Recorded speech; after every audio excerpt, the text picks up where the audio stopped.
and welcome back to Talon 101. Yes, this is another update, but it's not an update to any of the videos I've done. We're gonna be talking about LFS 4.3, or Lightning Halberd, which was one of Baek's combo tools, or rather combo fillers, because you'd see Baek launch an opponent, then he'll do like Lightning Halberd multiple times. Hwoarang, on the other hand, kind of changed it to being a combo ender. So if you wanted to like get damage, most especially if you do the just frame, well, that's max damage at that point. But the main change here is that there is a just frame version, but that just frame version now is just regulated to more damage because it now has the frames of the just frame version, which is 6 whole frames of advantage. With the Hwoarang Classic, a lot of pushback on block. So this move is 15? Comes out 15 frames. It knocks the opponent down on hit. And of course, on block now in version 1.8, you will get 6 whole frames of advantage. However, these 6 whole frame of advantage, no, you can't fully use. So let's say an opponent blocks Lightning Halberd, right? In open, because you're now more inclined to throw it out because of its 6 whole frames of advantage. Your first option is to throw out DF4. So against majority of the cast, they would not be avoiding DF4. But against characters who have a really strong backdash, you would have to do a micro dash into DF4 first, so that they cannot backdash it, nor can they like sidestep. It's gonna be the first option that's gonna keep the opponent locked in place. Your next option that will not lose to backdash mainly is Ignition Barrage, DF3 plus 4. But of course, you're gonna risk going at negative 14. But if you already had heat active and you did the move, then it's a pretty good lock. Besides the fact that it does lose to, I believe, Sidewalk Left. Yeah, like so. So it's still gonna cover Sidestep Left, Sidestep Right, and Sidewalk Right, but it will still lose to Sidewalk Left against strong sidesteps. But against average sidesteps or lower, right, weaker sidesteps like Hwoarang's, well, you can throw out Ignition Barrages a lot. But that's about it. Those are your only 2 mids that you're really using for the most part, because every other mid, it's not gonna hit. So like DF1 supposedly tracks towards Hwoarang's right. So if I change this to Sidestep Right, and I DF1, it's not even gonna hit, because again, there's pushback on block. So your last move to think of is down back 4. Down back 4 beats back dashes as well, and will catch side steps. So these are the 3 options you're running more often than not when you don't have information on like how your opponent reacts yet after they block Lightning Halberd. Because once you do have that information, you can mix a lot of stuff up with like FF3. FF3 will not lose against backdash, but this does lose against like sidewalks. Like so. But again, if they're holding back a lot, you can swap to like +6 on right foot forward or +6 and left foot forward by doing running 3. And other thing is challenges. You wanna keep track of like what kind of challenges your opponent is doing. So if an opponent does opt to do a Power Crush or a Rage Art, again, you need to work with 12 frames or faster. But in open, you're not really gonna be able to throw out anything that's worth 12 frames, because DF4 is 16 frames and DF3 plus 4 is 13 frames. But the one thing that will nullify the Power Crush, at least the Power Crush, is down back 4.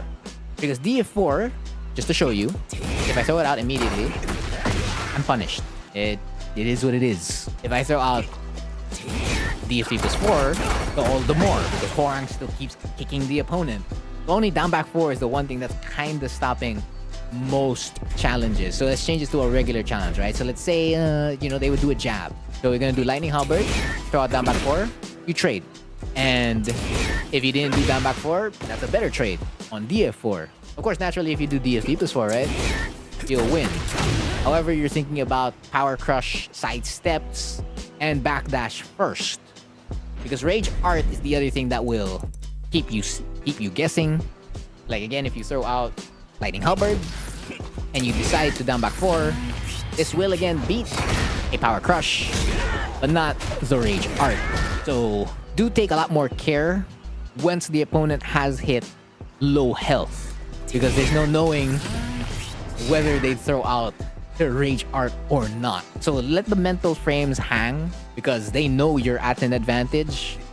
Well, you know, not that they know, right? But you know that you can't really stop them for the most part from where you're standing.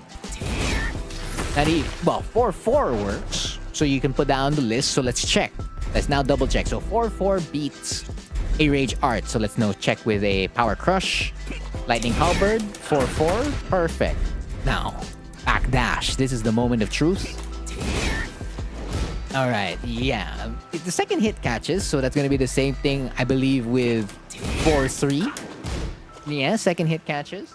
So it's something you can risk, but it's still not like your main priority. It's still always gonna be DF4, DF3 plus 4, and down back 4. So it's like, okay, Frontier, it's tougher to use it in open. But if I do it at the wall, it's really good, right? Because I get more options. That is about right. So let's swap it over towards the wall. And the opponent can't backdash here, right? So if they continue to like backdash, you can now DF1 check them. And it's great. You go -1. And if we stick to the options you're using earlier, if they do press a button here, this is going to turn into a wall splat. For as long as they do a regular challenge. And that's a good turnaround for Hwoarang here. 67 damage. And if it was down back 4, well, you trade at +5. You won't be able to really use your heat with down back 4. But since you're so close, well, yeah, then you can just 2-4. And, you know, be on your way with the amount of damage you can get. And of course, yeah, well, didn't mention it. You can use a grab. Because that will still prevent a power crush and a rage art. But, yes, you are +6. And even if you are +6, while DF1 is a solid option to throw out here, it can still be walked. And mind you, Hwoarang has like a below average to average sidestep, something like that. So like, what can you do if they decide to sidewalk left here in this situation when you have their back against the wall? Well, you can only do really 3 things that are reliable enough and will also still beat a power crush or a rage art challenge. Rage art with an asterisk because the one move I'm gonna mention is 16 frames, so for that it won't win. But first, of course, number 1, you're gonna do your jabs. Any of the jabs. 1-2, 1-1, 2 forward 3, 2 F4. Take your pick. That's always going to win, whether they sidestep left or sidewalk left after Lightning Halberd on block. The other thing is to do 4-3. So if 4-3 is not your alley, you can always just do 4-4 instead. And lastly, for a low, down back 4. Because the other lows, down back 3 and down 4, they don't catch here. And then this is a Hwoarang sidestep. Imagine if it was someone stronger. So mainly, if for against sidewalk left and sidestep left, those are your 3 key options. Now, if they start to like sidewalk right here at the wall, now you have more options. So the same options apply. All your jab strings will prevent them from stepping towards the right, including your kicks 4-3 and 4-4. But now you have a 13 frame counter hit launcher. If they decide to SSR, back 4 will connect here. EF1 is more reliable if they're stepping towards the right. DF3 plus 4, now more of an option to think of, whether heat is on or not, but mainly if heat is active. F1 plus 2, you can rely on your pseudo, tracking 15 frame mid. DF2, while this move usually tracks towards the left, interestingly, after Lightning Halberd, it would catch towards the right. And you can cash out for pretty good damage there at that point. Now, in terms of lows, everything's now allowed this time. So you do Lightning Halberd, down back 3 connects. You do Lightning Halberd again, down 4 connects. And you do Lightning Halberd one last time, and down back 4 connects. But you don't really have like a mid option, like FF3 on block, to like make them scared right away. So you're gonna have to play more high and more low, more pokey than anything else. So don't try to cash out immediately.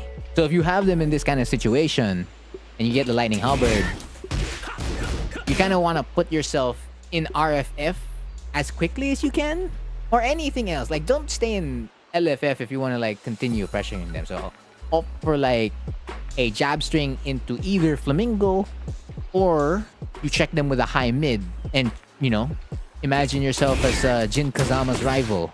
And then now you get the +5. You can do another DF1 check, an F1+2 check. Pretty good stuff, for as long as, again, they're not sidewalking towards the left. Now, if you want, this is the last thing about Lightning Halberd, is that if you do want to get the just frame of this move, I in all likelihood will not be able to demonstrate it. It is a very tough just frame to get, including with like Flying Eagle. You want your inputs to come out at frame 1, so it has to look exactly like that. You're not allowed to have a 3+4, so that you see, as you can see here on the left side of the screen, when I did Flying Eagle, it was 3+4, 4, and they all came out at frame 2. You want that to come out of frame 1, and you need to remove the 3+4. So Lightning Halberd's input is 4 slide 3, which is the last inputs I have here in my command list. And my 4 came out at frame 4, and my 3 came out at frame 3. You need these to come out at frame 1. And when he does get it, he's gonna shout, and you're gonna see blue sparks on his leg and his kicks, basically. And you're gonna deliver more damage. Before, it used to be you get the plus frames here, but since they did put the plus frames now on the regular version of Lightning Halberd, you don't have to worry about that, since now you can like use it more as a pressure tool, an alternative tool, instead of like just always doing LFS1 to like reset. It's like, no, I can use Lightning Halberd, because now my payout, if they do press a button in left Flamingo, is a splat. And that's 86 damage. Wow, you're basically half health. Instead of like, if they decided to like press a button and you were thinking about resetting into like plus frames, well, I mean, you get 7 frames, 6 damage, they're still fine. So like, this is like a high option that's more damaging, because RFS has its own equivalent, which is RFS 2-3, and that's connected to like RFF DF4, and of course RFS F4-4 on counter hit. Like RFS had like more options, like make the opponent think, and now LFS, they're just adding that variety in. So you can have a sequence where you just keep throwing this out and they're stuck, or you say, let's say you get like a LFS forward 3. So the LFS, let's say the LFS forward 3 gets blocked, right? So LFS forward 3, throw that out, DF1 check, then you forward 3, then you RFF, right? So CD3, pop up,